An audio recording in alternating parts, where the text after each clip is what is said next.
ముష్కరుల ఆట కట్టించడంలో భారత సైన్యం చేస్తున్న పోరాటం విజయవంతం కావాలని దేవుడు వారికి రక్షణగా నిలవాలని ఎమ్మెల్యే విష్ణుకుమార్ రాజు ఆకాంక్షించారు. ఆపరేషన్ సింధూర్ పేరుట జరుగుతున్న దుష్టశక్తుల ఏరివేత మన దేశ సార్వభౌమత్వాన్ని చాటి చెప్పాలని ఆయన కోరుకున్నారు. విశాఖలో వైభవ వెంకటేశ్వర స్వామి ఆలయంలో సుదర్శన చక్ర స్నాన కార్యక్రమంలో పాల్గొని ప్రధాని నరేంద్ర మోడీతో పాటు భారత సైన్యం పేరుతో అర్చన చేయించిన విష్ణుకుమార్ రాజుతో మరింత సమాచారాన్ని విశాఖ ప్రతినిధి మూర్తి అందిస్తారు.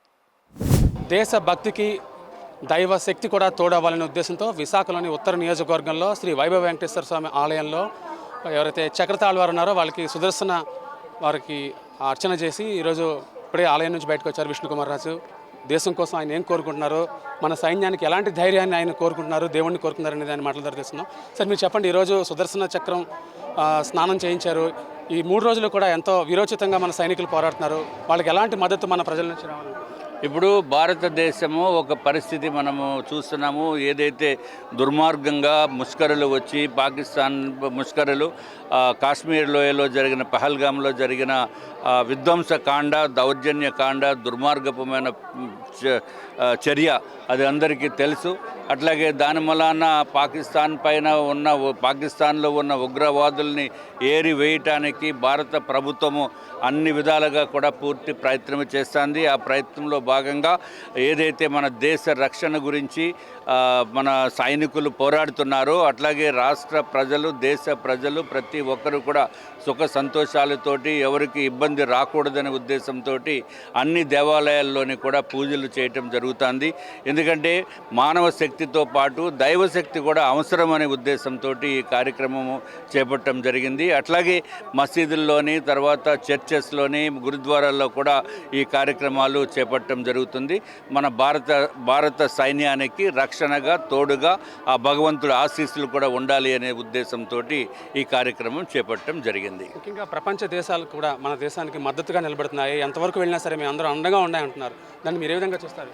అది చాలా మన ప్రధానమంత్రి నరేంద్ర మోడీ గారు ఇంటర్నేషనల్ డిప్లొమసీ గత 10 సంవత్సరాల నుంచి చేస్తున్న ఆ డిప్లొమసీ వలన ఇవాళ యావత్తు ప్రపంచమంతా కూడా మన వెనుక ఉన్నటువంటి పరిస్థితి ఉంది. అట్లాగే కొన్ని దేశాలైతే ఇది మాకు గనక ప్రధానమంత్రి నరేంద్ర మోడీ గారు ఆదేశాలు ఇస్తే పాకిస్తాన్ని మ్యాప్లోంచి కూడా మేము బయటికి తీసేస్తామని చెప్పిన పరిస్థితి చూస్తే అంటే భారతీయులపై ఎంత గౌరవము, ప్రేమ ఇవన్నీ కూడా ఇతర పాశ్చాత్య దేశాల వారికి రావడానికి కారణం ప్రధానమంత్రి నరేంద్ర మోడీ గారు చేపట్టిన కార్యక్రమాలు అని చెప్పడానికి ఏమాత్రం సందేహం లేదు. అట్లాగే మనకి భారతదేశానికి విజయం అనేది తథ్యం, దాని గురించి కాదు.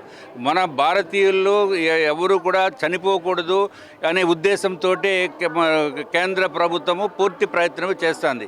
అట్లాగే రాజకీయాలకి, కులాలకి, మతాలకి, పార్టీలకి సంబంధం లేకుండా ఒక గొప్ప ప్రక్రియ మన భారతదేశంలో జరగటానికి ఇదొక నిదర్శనం అని చెప్పి తెలియజేసుకుంటున్నాం. రాజకీయంగా ఒకళ్ళని విభేదించుకోవచ్చు, కానీ ఇక్కడ వచ్చేటప్పటికి మాత్రము భారతీయులందరూ కూడా ఒకటేనని చాటి చెప్పి పరిస్థితి ఉంది. ఇది ఇతర దేశాలకి కూడా ఒక కనువిప్పుగా ఉంటుందని చెప్పి తెలియజేస్తున్నాం. ఇంకా కహునా లౌకికవాదులకు మీరు ఇచ్చే సందేశం ఏంటి? వాళ్ళు ఇప్పటివరకు ఏ మాటలు మాట్లాడలేదు, అంత సైలెంట్గా ఉన్నారు. అంటే ఇప్పుడు ఈ పరిస్థితి చూసి వాళ్ళు సైలెంట్గా ఉంటే ప్రజలే తిరుగుబాటు చేస్తారనే ఉద్దేశంతో వారు కూడా మొత్తము మద్దతునివ్వటం జరుగుతుంది.